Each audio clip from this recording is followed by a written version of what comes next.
I started Pilates because I was working out with a trainer. I was running marathons and my back hurt so much that I couldn't sit up straight. It got rid of my back pain. It improved my flexibility and it improved my core strength, which I had none of. I thought I was really strong and fit, but I couldn't do the simplest moves in Pilates.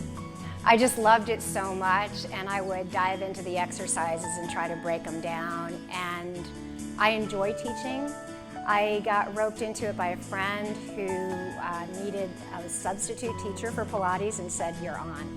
So I started teaching some classes at the Y and at LA Fitness, and lo and behold, I got my certification.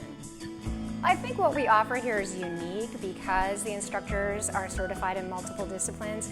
Pilates is fantastic, but it doesn't do it all. So what I say about TRX is that it's like Pilates standing up. When you do yoga, it provides a lot of the flexibility. There's a lot of similarities between it.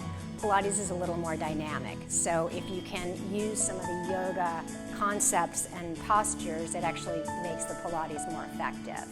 And then finally, we do a lot of functional training, and that helps just with daily activities of life. I mean, people should be able to do a squat, they should be able to do a lunge, they should be able to lift stuff over their heads. So we make sure that those issues or aspects of fitness are addressed as well. I think the more you teach Pilates, you really develop an eye for how the person is moving, and then you know what to adjust to get them to become a better mover. The mind-body is really interesting because just from breathing, you get a better sense of where your body is in space. It brings you into the now. You really can't think about anything else if you're focusing on breathing and moving. So it is very, very relaxing. It's a good way to manage your stress.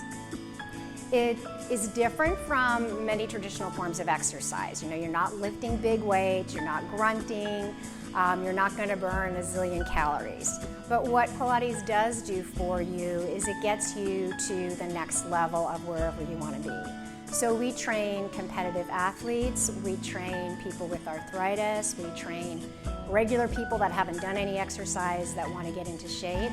And then we have what we call special populations. So I'm working right now with someone with Parkinson's disease. We've worked with people who have had hip replacements and knee replacements and things like that. So we can find something that helps everyone meet their goals. It's very, very safe and it's very, very effective. The biggest thing you have to do is give it a try. When you first start, it's so different from anything you might have done that it takes a little while to learn the language and to really understand what it is that you're supposed to do. And sometimes people get hung up on that. But what I tell them is that it's a journey and a process. You know, you're not expected to do things right the first time out. You can always look at our website, which is a great source of information, and then we're on social media. We're on Instagram and Facebook and Twitter. But the best way is to give us a call and to come down and to have us meet you. We really like to meet people, find out what are their goals, what they want to accomplish, and give them a tour of the studio. And then once we find out what their time is like, what their budget's like, what their goals are, then we can put a program together for them.